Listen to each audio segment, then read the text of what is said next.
क्या कभी ऐसा लगा है कि अंदर ना कोई जैसे ब्रेक लगा रहा हो, एक जानी पहचानी सी आवाज जो धीरे से कान में फुसफुसाती है, अरे तुमसे नहीं होगा, इसमें खतरा है, या कहीं कुछ गड़बड़ हो गई तो?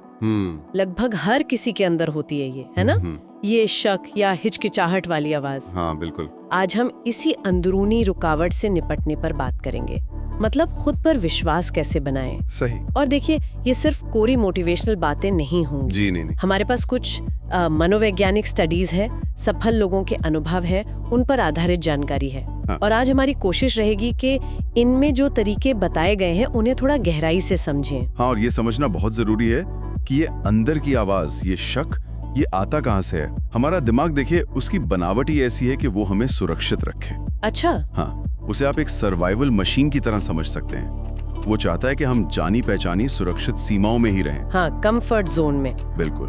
तो कोई भी नई चुनौती या कुछ भी अनजाना सा, वो दिमाग के लिए खतरे जैसा होता है। बिल्कुल। इसलिए वो हमें पीछे खींचने की कोशिश करता है। दिलचस्प है। तो ये सिर्फ हमारी नेगेटिव सोच नहीं है, बल्कि दिमाग की बनावट का भी इसमें हाथ है। हाँ, कुछ हद तक। और इसमें शायद वो पुरानी नाकामयाबियों की यादें, बिल्कुल, या शायद दूसरों से खुद को कंपेयर करने की आदत, ये सब भी जुड़ जाता होगा। हाँ। खासकर आजकल तो सोशल मीडिया पर सबकी इतनी शानदार जिंदगियां दिखती हैं। बिल्कुल। ये पुरानी असफलताएं, समाज का डर और दूसरों से तुलना, ये सब मिलकर उस शक को और पक्का कर देते हैं। लेकिन यहाँ सबसे जरूरी बात जो इन स्टडीज और अनुभवों से निकल कर आती है, हाँ, वो ये है कि खुद पर शक करना काफी हद तक एक सीखी हुई प्रतिक्रिया है, एक लर्न्ड रिस्पॉन्स। अच्छा, सीखी हुई। हाँ, और अगर इसे सीखा जा सकता है तो मतलब इसे बदला भी जा सकता है। हाँ, ये उम्मीद की बात है। बिल्कुल।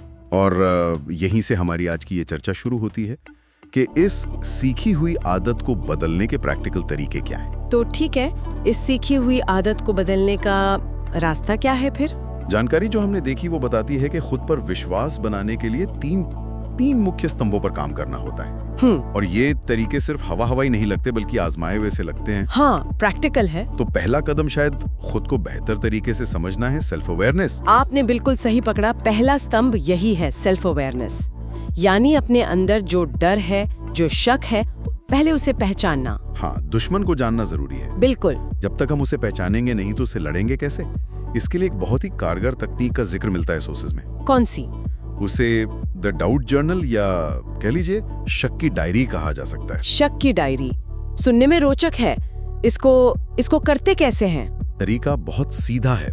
एक कागज लें और उन 3 सबसे आम नेगेटिव विचारों को लिखें जो आपको अक्सर तंग करते हैं या रोकते हैं। अच्छा। जैसे मान लीजिए, मैं इस काम के लिए काफी स्मार्ट नहीं हूँ, या मेरे पास जरूरी तजुर्बा नहीं है। हाँ, ये तो बहुत कॉमन है। हाँ, या फिर लोग मेरा मजाक उड़ाएंगे, इस तरह के विचार। ठीक है, लिख लिया। मान लीजिए मैंने लिखा, मैं इतना स्मार्ट नहीं हूँ। हाँ। अब आगे क्या? अब अगला कदम, हर नेगेटिव विचार के सामने उसका एक तर्क संगत, लॉजिकल काउंटर अटैक या जवाब लिखें। Counter attack. हाँ, जैसे मैं इतना स्मार्ट नहीं हूं के सामने आप लिख सकते हैं, हो सकता है अभी मुझे सब कुछ ना पता हो, पर मैं सीखने में सक्षम हूँ। अच्छा। या ये भी लिख सकते हैं कि दुनिया का हर एक्सपर्ट कभी नौसिखिया ही था। या अगर लिखा, मेरे पास अनुभव नहीं है, तो उसके सामने लिखें, अनुभव तो काम करने से ही आता है, पहला कदम उठाना जरूरी है। तो ये तो एक तरह से अपने ही नेगेटिव थॉट से बहस करने जैसा हुआ। हाँ, कह सकते हैं। लेकिन क्या सिर्फ लिखने भर से कुछ बदलता है? मुझे थोड़ा शक है इस पर। ये सवाल बहुत वाजिब है और यहीं पर साइकोलॉजी काम करती है। देखिए, जब हम अपने अंदर के आलोचक, अपने इनर क्रिटिक की बातें सिर्फ सोचते रहते हैं ना, हाँ, तो वो हमारे दिमाग में बहुत बड़ी और डरावनी लगती है। सही बात है। लेकिन जैसे ही हम उन्हें कागज पर उतारते हैं, हम उनसे एक दूरी बना पाते हैं, उन्हें ऑब्जेक्टिवली देख पाते हैं। अच्छा। फिर जब हम उसके सामने तर्कसंगत जवाब लिखते हैं, तो हम उस सीखी हुई शक की आदत को सीधी चुनौती देते हैं। कुछ रिसर्च ये भी बताती है कि इस प्रक्रिया से दिमाग के डर वाले हिस्से, अमिगडाला की एक्टिविटी भी कम हो सकती है। अरे वाह।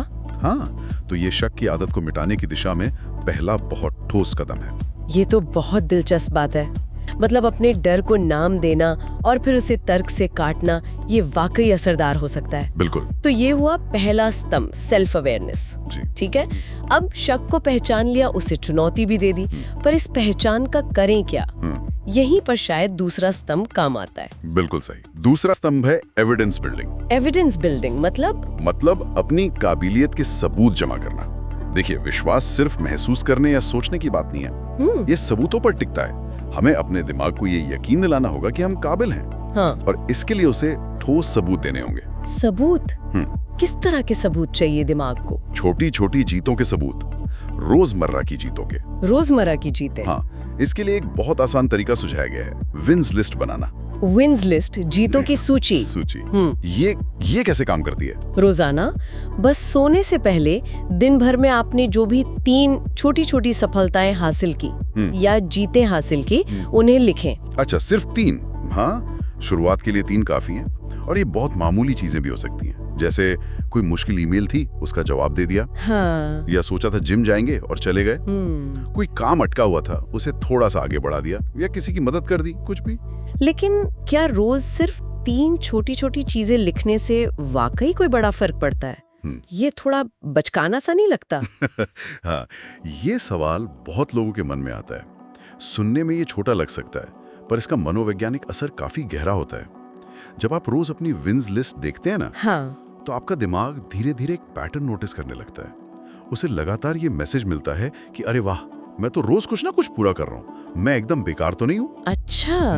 हाँ, ये प्रक्रिया असल में दिमाग को रीवायर करती है। रीवायर? इसका क्या मतलब हुआ? साइकोलॉजी में इसे न्यूरोप्लास्टिसिटी कहते हैं। जब हम लगातार छोटे छोटे पॉजिटिव सबूतों पर फोकस करते हैं, तो दिमाग में नए, ज्यादा कॉन्फिडेंस वाले न्यूरल पाथवेज, मतलब रास्ते बनने लगते हैं। और जो पुराने शक वाले रास्ते हैं, वो कमजोर पड़ते जाते हैं। जानकारी ये भी बताते हैं कि बड़ी सफलता असल में ऐसी ही छोटी छोटी लगातार जीतों का ही नतीजा होती है। हाँ, बात तो सही है। तो ये तरीका हमें सिखाता है कि प्रोग्रेस चाहे कितनी भी धीमी क्यों न हो, उसे दर्ज करना, उसे मानना बहुत जरूरी है। समझ गई। तो पहला कदम हुआ शक को पहचानना और चुनौती देना। हाँ। दूसरा कदम हुआ अपनी छोटी जीतों का सबूत इकट्ठा करके दिमाग को यकीन दिलाना। बिल्कुल। ये सब तो ठीक है, ये तैयारी जैसा लगता है, लेकिन असली परीक्षा तो तब होती है जब डर के बावजूद कुछ करना पड़ता है। यहीं पर शायद तीसरा स्तंभ आता है। आपने बिल्कुल सही नब्ज पकड़ी है। तीसरा और शायद सबसे अहम स्तंभ यही है, एक्शन डिस्पाइट फियर, यानी डर महसूस होने के बावजूद कदम उठाना। हाँ, कई स्टडीज और सफल लोगों की जीवनियां यही बताती हैं कि सफल और असफल लोगों में अक्सर यही बड़ा अंतर होता है। सफल लोग भी डरते हैं, ऐसा नहीं कि उन्हें डर नहीं लगता। अच्छा। हाँ बिल्कुल, लेकिन वो डर को एक्शन लेने से रोकते नहीं हैं, जबकि ज्यादातर लोग डर के कारण वहीं रुक जाते हैं। पर डर तो लगता ही है ना, कोई जरूरी कॉल करनी हो मान लीजिए, या स्टेज पर बोलना हो, या कोई नया प्रोजेक्ट हाथ में लेना हो। हाँ बिल्कुल लगता है। उस वक्त तो दिमाग 100 बहाने बना लेता है। इससे कैसे निपटे? इससे निपटने के लिए एक बहुत ही पावरफुल टेक्निक का जिक्र मिलता है, 5 सेकंड रूल।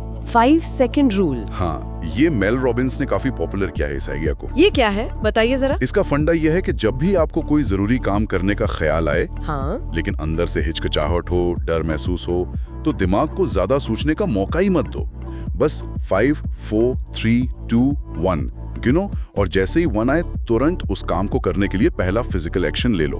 एक्शन जैसे फोन उठा लो, या ईमेल लिखना शुरू कर दो, या कुर्सी से उठकर उस दिशा में बढ़ जाओ जहां वो काम होना है। सिर्फ 5 सेकंड में एक्शन। पर क्यों? इसका लॉजिक क्या है? इसके पीछे की साइकोलॉजी ये है कि हमारा दिमाग 5 सेकंड के अंदर ही हमें रोकने के लिए बहाने, डर, शंकाएं, ये सब पैदा करना शुरू कर देता है। अच्छा, इतनी जल्दी? हाँ, तो ये उल्टी गिनती क्या करती है, ये दिमाग के उस सोचने वाले, बहाने बनाने वाले हिस्से को, प्रीफ्रंटल कॉर्टेक्स को बाईपास कर देती है और आपको सीधे एक्शन मोड में ले जाती है। आप सोचने की बजाय करने लगते हैं। वाह, ये तो कमाल का माइंड हैक जैसा लग रहा है। लेकिन क्या ये हमेशा काम करता है? देखिए, ये प्रैक्टिस से बेहतर होता है। एकदम अचूक शायद ना हो, पर बहुत कारगर है। यहाँ मुख्य बात ये समझना है कि एक्शन ही आत्मविश्वास का असली ईंधन है, असली फ्यूल है। जब आप डर के बावजूद एक्शन लेते हैं तो आपको कोई ना कोई नतीजा मिलता है। हाँ, नतीजा चाहे आपकी उम्मीद के मुताबिक हो या ना हो, उसे सीखने को जरूर मिलता है। सही बात। और जब नतीजा मिलता है या कुछ सीखने को मिलता है तो क्या होता है? आत्मविश्वास बढ़ता है। ये एक पॉजिटिव फीडबैक लूप बन जाता है। एक्शन लो, नतीजा या सीख मिलेगी, आत्मविश्वास बढ़ेगा, फिर और बड़ा एक्शन लेने की हिम्मत आएगी। हाँ, ये समझ आ रहा है। और यहाँ ये सोचना भी जरूरी है कि डर की वजह से एक्शन न लेने के कारण हम रोज कितने मौके गवा देते उन्हें। ये बात तो सोचने वाली है। इस एक्शन वाली बात को और बेहतर समझने के लिए जो सामग्री हमने देखी, उसमें एक पर्सनल कहानी भी शेयर की गई थी। वो मुझे काफी रिलेटेबल लगी। पहली बार पब्लिक स्पीच देने का अनुभव था वो। हाँ, बताइए। व्यक्तिगत अनुभव अक्सर इन सिद्धांतों को एकदम जीवंत कर लेते हैं। तो कहानी ये थी कि जो बोलने वाले थे, उन्हें स्टेज पर जाने से ठीक पहले भयानक किस्म का डर लग रहा था। स्वाभाविक है। हाथ पैर कांप रहे थे, गला सूख रहा था और मन कर रहा था कि बस किसी तरह यहाँ से भाग जाऊं। हाँ, ये बहुत ही आम एहसास है, खासकर जब हम अपने कंफर्ट जोन से बाहर कदम रख रहे हों। बिल्कुल। तो उस पल में उन्होंने बस अपनी तैयारी पे भरोसा किया और खुद से कहा, ठीक है, जितना आता है उतना ही बोल दो, बस शुरू तो करो। अच्छा। और फिर लगभग जैसे वो 5 सेकंड रूल होता है ना, शायद बिना गिने ही उन्होंने बस एक कदम आगे बढ़ाया और स्टेज पर चले गए। अच्छा। हिम्मत की। और फिर क्या हुआ? शुरू में आवाज थोड़ी कांप रही थी, जैसा अक्सर होता है ऐसे में। हाँ। लेकिन उन्होंने बोलना जारी रखा। स्पीच पूरी हुई और आखिर में लोगों ने तालियां भी बजाईं। बहुत बढ़िया। उनके लिए उस अनुभव की सबसे बड़ी सीख ये थी कि असली बाधा वो डर नहीं था जो उन्हें महसूस हो रहा था, बल्कि असली चीज थी वो एक्शन जो उन्होंने उस डर के बावजूद ले लिया। उस एक कदम ने आगे के कई दरवाजे खोल दिए। ताकत है। ये दिखाता है कि कैसे एक बहादुर एक्शन, चाहे वो उस पल में कितना भी छोटा लगे या अधूरा सा लगे, वो आत्मविश्वास बनाने की पूरी प्रक्रिया में एक निर्णायक मोड़ साबित हो सकता है। हाँ, ये ना सिर्फ उस पल में मदद करता है, बल्कि भविष्य में और बड़े कदम उठाने के लिए एक मजबूत नींव भी रखता है। सही कहा। तो अगर हम आज की इस पूरी चर्चा को समेटे तो खुद पर विश्वास बनाने के 3 मुख्य स्तंभ हमारे सामने आए हैं। हाँ। पहला, सेल्फ अवेयरनेस, मतलब डाउट जर्नल के जरिए अपने नेगेटिव विचारों को पहचानना और उन्हें तर्क से चुनौती देना। बिल्कुल। दूसरा, एविडेंस बिल्डिंग, यानी विंस लिस्ट बनाकर अपनी रोजमर्रा की छोटी छोटी जीतों के सबूत इकट्ठा करना ताकि दिमाग को हमारी काबिलियत पर यकीन आए। सही। और तीसरा, एक्शन डिस्पाइट फियर, डर लगने पर भी 5 सेकंड रूल जैसी तकनीक का इस्तेमाल करके या बस एक ब्रेव एक्शन, एक हिम्मत भरा कदम लेकर आगे बढ़ना। और ये समझना भी जरूरी है कि ये तीनों स्तंभ अलग अलग नहीं हैं। अच्छा। हाँ, ये एक दूसरे से जुड़े हुए हैं और मिलकर काम करते हैं। सेल्फ अवेयरनेस आपको बताती है कि काम कहाँ करना है, एविडेंस बिल्डिंग आपको अंदर से ताकत देती है और एक्शन उस ताकत को हकीकत में बदलता है। हाँ, ये तीनों मिलकर ही पूरा साइकिल बनाते हैं। बिल्कुल। जानकारी में ना इसे तुरंत अमल में लाने के लिए एक 7 दिन का चैलेंज भी सुझाया गया है। अच्छा। हाँ, जिस पर शायद सुनने वाले गौर कर सकते हैं। जी। पहला, आज ही अपनी डाउट जर्नल शुरू करें, अपने टॉप 3 नेगेटिव थॉट्स लिखें और उनके काउंटर अटैक भी। दूसरा, कल से रोज रात को सोने से पहले अपनी 3 छोटी जीत विंस लिस्ट में दर्ज करें। ठीक है। और तीसरा, इस हफ्ते कम से कम एक ऐसा काम करने का लक्ष्य रखें जिससे डर लगता है, चाहे वो कितना ही छोटा क्यों ना हो। एक ब्रेव एक्शन लें। हाँ, एक छोटा सा कदम। कहा गया है कि अगर ईमानदारी से करें तो सिर्फ 7 दिनों में भी इन तरीकों से कुछ न कुछ फर्क महसूस होना शुरू हो सकता है। बिल्कुल हो सकता है। छोटे कदम भी बड़ा बदलाव ला सकते हैं। और आखिर में सबसे जरूरी बात जो याद रखने लायक है वो ये कि महान उपलब्धियां या गहरा आत्मविश्वास ये कोई रातों रात नहीं बनता। हाँ, ये तो है। ये अक्सर डर के बावजूद उठाए गए छोटे छोटे लगातार कदमों का ही नतीजा होता है। विश्वास, जैसा हमने कहा, आमतौर पर एक्शन लेने के बाद आता है, पहले नहीं। एक्शन के बाद, ये जरूरी बात है। हाँ, हर व्यक्ति के अंदर वो क्षमता है, वो पोटेंशियल है, बस जरूरत है उसे पहचान कर छोटे छोटे कदमों से जगाने की। तो जाते जाते हम सभी के लिए सोचने लायक एक सवाल छोड़ जाते हैं जो आज की चर्चा के सार से ही निकला है। जरूर। अगर ये सच है कि डर महसूस होने के बावजूद उठाया गया एक छोटा सा कदम भी आत्मविश्वास की पहली ईंट बन सकता है, तो वो कौन सा एक कदम है जिसे आप काफी समय